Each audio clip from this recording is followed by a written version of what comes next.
Hello friends, welcome to the point solution. कैसे हो आप सब? तो आज यानी कि 8 नवंबर के जितने भी करंट अफेयर करंट न्यूज के क्वेश्चन बन सकते हैं वो आपके सामने हैं। तो आज का जो पहला क्वेश्चन है वो कुछ इस तरीके से है कि भारत के नए प्रमुख सूचना आयुक्त कौन बने हैं। So who has become the new chief information commissioner of India. So ये बने हैं हीरालाल सामरिया। तो भारत के नए मुख्य सूचना आयुक्त कौन बने हैं, तो आपको याद रखना है हीरालाल सामरिया बने हैं भारत के नए मुख्य सूचना आयुक्त। अगर हम बात करें तो सूचना आयुक्त हीरालाल समरिया ने 6 नवंबर को केंद्रीय सूचना आयोग सीआईसी के प्रमुख के रूप में शपथ ली। ठीक है, इसका मतलब चीफ इंफॉर्मेशन कमिश्नर के रूप में शपथ ली। द्रौपदी मुर्मू ने 63 वर्षीय समरिया को राष्ट्रपति भवन में एक समारोह के दौरान मुख्य सूचना आयुक्त के रूप में शपथ दिलाई। इससे पहले यशवर्धन कुमार सिन्हा इस पद पर थे, जो अक्टूबर में रिटायर हुए थे। समरिया राजस्थान के भरतपुर के रहने वाले हैं। समरिया देश के पहले दलित मुख्य सूचना आयुक्त बने हैं। ठीक है, तो इसलिए भी ये इंपॉर्टेंट हो जाता है कि ये देश के पहले दलित मुख्य सूचना आयुक्त बने हैं। तो जो अपनी राष्ट्रपति हैं द्रौपदी मुर्मू, ये भी दलित, और यहाँ पे अभी जो यहाँ पे सामरिया बने हैं जो मुख्य सूचना आयुक्त, ये भी पहले दलित मुख्य सूचना आयुक्त बने हैं। तो इसको आप याद रखिएगा, हीरालाल सामरिया। अगर हम बात करें केंद्रीय सूचना आयोग के बारे में, तो इसकी स्थापना 2005 में होती है, केंद्र सरकार के द्वारा होती है। इनमें एक मुख्य सूचना आयुक्त होता है, लेकिन 10 से अधिक इनकी संख्या नहीं हो सकती, और नियुक्ति राष्ट्रपति के द्वारा। आयोग का कर्तव्य है कि वह सूचना का अधिकार अधिनियम 2005 के तहत किसी विषय पर प्राप्त शिकायतों के मामलों में संबंधित व्यक्ति से पूछताछ करे। ठीक है, तो इनकी नियुक्ति राष्ट्रपति के द्वारा होती है। बाकी ये अधिनियम 2005 के तहत किसी विषय पर प्राप्त शिकायतों के मामलों में संबंधित व्यक्ति से पूछताछ कर सकती है। ठीक है, अगले क्वेश्चन से पहले यहाँ पे हम लोग भारत सरकार के कुछ प्रमुख सचिव देख लेते हैं, जो कि काफी इंपॉर्टेंट होते हैं, और ये आपको जितने दिख रहे हैं अक्सर एग्जाम में पूछे जाते हैं आपसे। तो राष्ट्रपति के सचिव की बात करें तो ये राजेश वर्मा है इस टाइम पर।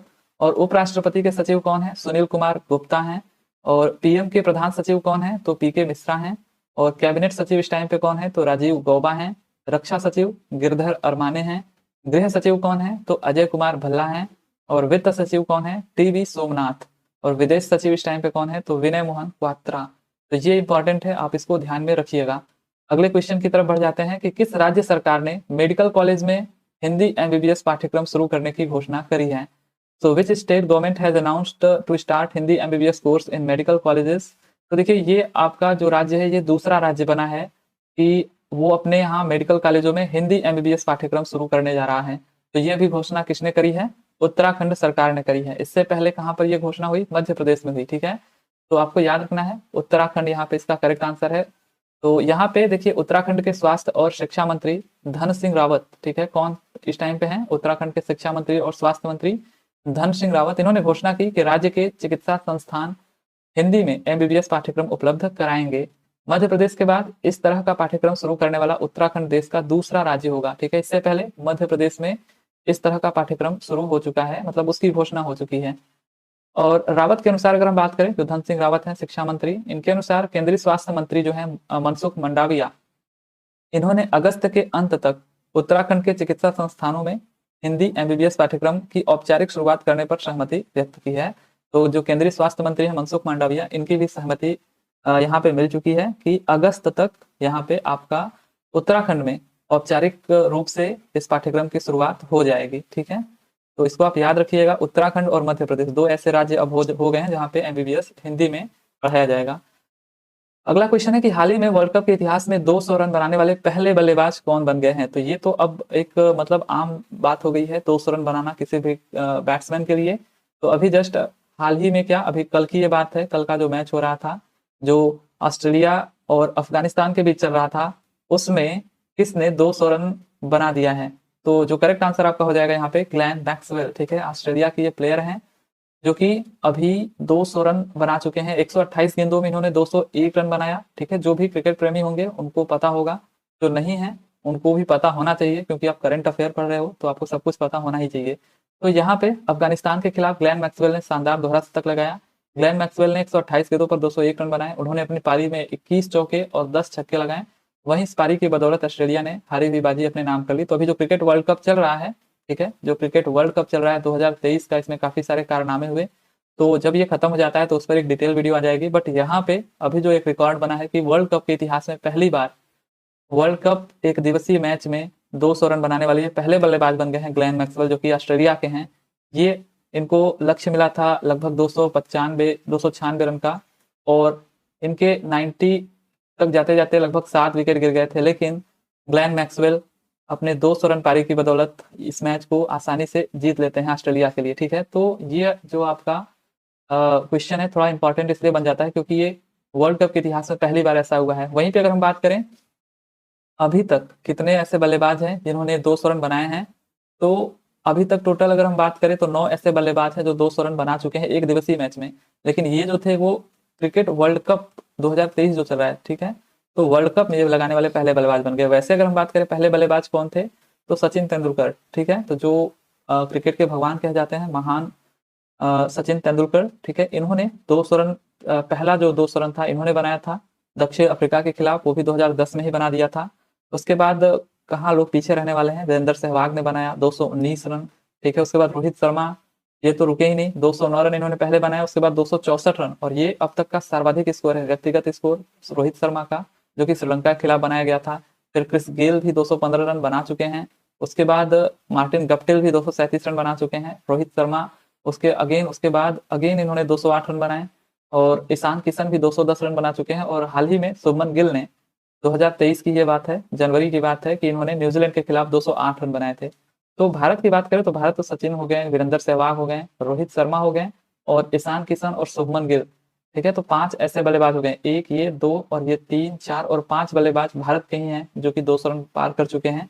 बाकी मार्टिन गुप्टिल हो गए जो कि आपके न्यूजीलैंड के हैं, और वहीं पे क्रिस गेल वेस्ट इंडीज के हैं, और अभी फिलहाल में जो ग्लेन मैक्सवेल है वो ऑस्ट्रेलिया के बल्लेबाज हैं। अगले क्वेश्चन की बात करें तो कौन सा देश अंतर्राष्ट्रीय सौर गठबंधन ISA का 95वां सदस्य बना है?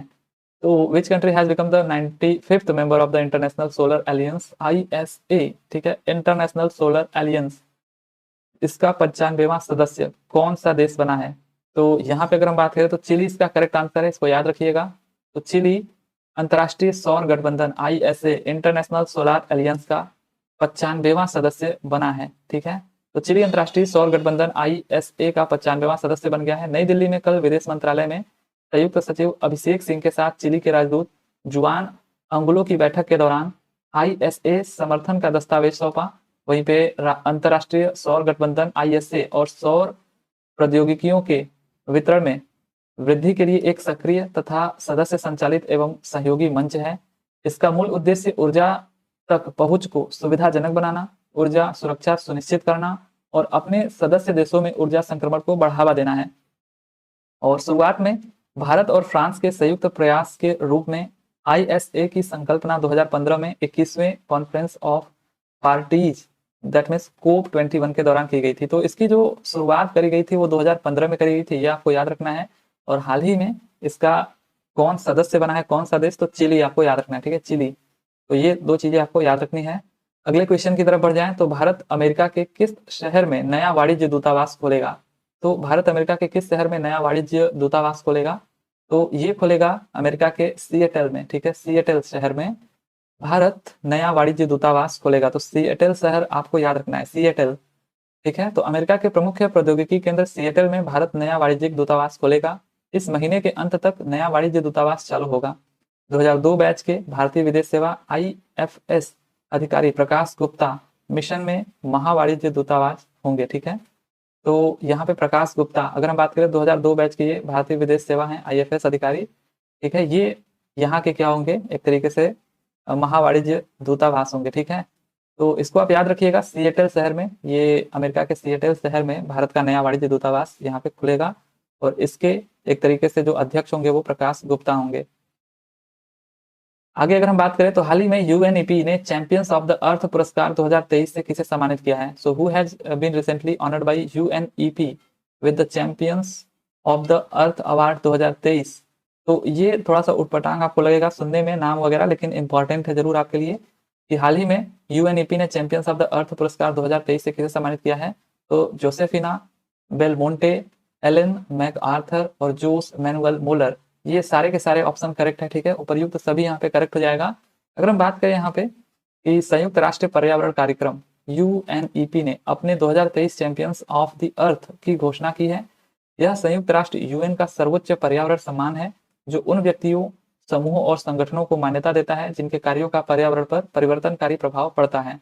2023 के पुरस्कार विजेता के बारे में बात करें तो एक शहर के महापौर, एक गैर लाभकारी फाउंडेशन, एक सामाजिक उद्यम, एक सरकारी पहल, एक शोध परिषद प्लास्टिक प्रदूषण को खत्म करने के लिए समाधान और नीतियों को लागू कर रहे हैं। तो ये जितने अभी मैंने आपको बताए, इन्हीं को ये पुरस्कार मिला है। तो ये कौन कौन है? देखिए, नीति नेतृत्व के क्षेत्र में जोसेफिना बेलमोंटे, ये केजोन सिटी फिलीपींस के मेयर, ठीक है, इनको मिला नीति नेतृत्व के क्षेत्र में इनको मिला है ये जो पुरस्कार है। और वहीं पे प्रेरणा और कार्रवाई के क्षेत्र में Ellen MacArthur foundation, United Kingdom की ये है, ठीक है, इनको मिला है। और उद्यमशीलता की दृष्टि की बात करें तो इसमें ब्लू सर्कल, ये चीन की हैं, ठीक है, इनको मिला है ब्लू सर्कल को। और वहीं पे विज्ञान और नवाचार में वैज्ञानिक और प्रौद्योगिकी अनुसंधान परिषद CSIR को ये पुरस्कार मिला है, जो कि दक्षिण अफ्रीका की है, ठीक है। तो बस इसको आप ऐसे ही माइंड में रीड कर लीजिए, बाकी इसको ऐसे याद करने की जरूरत है नहीं, लेकिन थोड़ा इंपॉर्टेंट है, ठीक है। तो विज्ञान और नवाचार में वैज्ञानिक और औद्योगिक संस्थान अनुसंधान परिषद जो है CSIR दक्षिण अफ्रीका, इसको मिला है विज्ञान और नवाचार में। और ब्लू सर्कल जो कि चीन का है, इसको मिला है उद्यमशीलता की दृष्टि में। और प्रेरणा और कार्रवाई में एलन मैक आर्थर फाउंडेशन को मिला है। और नीति नेतृत्व में जोसेफिना बेलमोंटे, ठीक है, ये फिलीपींस का है, इसको मिला है। तो ये जो पुरस्कार है थोड़ा इंपॉर्टेंट है। संयुक्त राष्ट्र पर्यावरण कार्यक्रम, ये यहाँ का सर्वोच्च पुरस्कार है, ठीक है, संयुक्त राष्ट्र का, UN का। तो इसको बस आप बस रीड कर लीजिएगा एक बार। अगला है कि महेश्वर मोहंती किस राज्य के विधानसभा के अध्यक्ष थे जिनका हाल ही में निधन हो गया है? महेश्वर मोहंती ये किस राज्य के विधानसभा के अध्यक्ष थे? तो ओडिशा के, ठीक है, ओडिशा यहाँ पे इसका करेक्ट आंसर हो जाएगा। ओडिशा के ये विधानसभा के अध्यक्ष थे और इनका भी 67 वर्ष की उम्र में निधन हो गया है। ये बीजू जनता दल बीजद के वरिष्ठ नेता थे, ठीक है। तो किसके थे? बीजद के वरिष्ठ नेता थे। और वहीं पे इनका 67 वर्ष की आयु में निधन हो गया है। ये ओडिशा के विधानसभा के अध्यक्ष थे। अभी वर्तमान में अगर हम बात करें तो ओडिशा विधानसभा के अध्यक्ष प्रमिला मलिक हैं, ठीक है। तो प्रमिला मलिक अभी वर्तमान में ओडिशा विधानसभा के अध्यक्ष हैं। हाल ही में हुए निधन के बारे में बात करें तो फिनलैंड के पूर्व राष्ट्रपति मार्टी हतिसारी का निधन हो गया था। और पूर्व मुख्य चुनाव आयुक्त MS गिल का निधन हो गया था। टेरेंस डेविस जो कि ब्रिटिश फिल्म मेकर है, इनका निधन हो गया था। माइकल गैबन, ये एक अभिनेता थे, इनका निधन हुआ था। MS स्वामीनाथन, ये इंपॉर्टेंट है आपका, हरित क्रांति के जनक, इनका निधन हुआ, ठीक है, MS स्वामीनाथन। और KG जॉर्ज मलयालम फिल्म निर्माता थे, इनका निधन हुआ। प्रसिद्ध लेखिका गीता मेहता का निधन हुआ, ठीक है, प्रसिद्ध लेखिका थी ये। अगले क्वेश्चन की बात करें तो पेरिस मास्टर्स किताब 2023 टेनिस किसने जीता है? So who has own the Paris masters book 2023 tennis? तो ये जीता है नोवाक जोकोविच ने, ठीक है। और ये इसलिए इंपॉर्टेंट है कि लगातार 7वीं बार ये खिताब इन्होंने अपने नाम किया है। पेरिस मास्टर्स 2023 का खिताब इस बार भी किसने जीता है? तो नोवाक जोकोविच ने।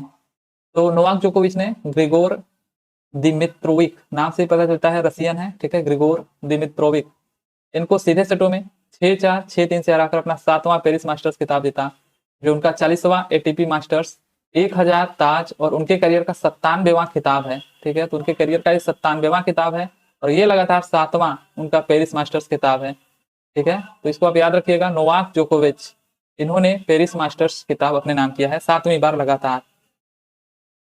अगला क्वेश्चन है कि क्रिकेट में टाइम आउट होने वाले दुनिया के पहले बल्लेबाज कौन बने हैं?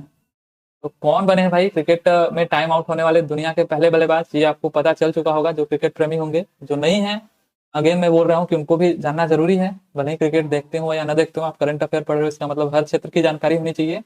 तो क्रिकेट में टाइम आउट होने वाले दुनिया के पहले बल्लेबाज कौन बन गए हैं? तो एंजेला मैथ्यूज बन गए हैं, ठीक है। ये श्रीलंका के प्लेयर हैं, बिना कोई गेंद खेले, ठीक है, 0 बॉल खेले और 0 रन बनाए और आउट हो गए, ठीक है।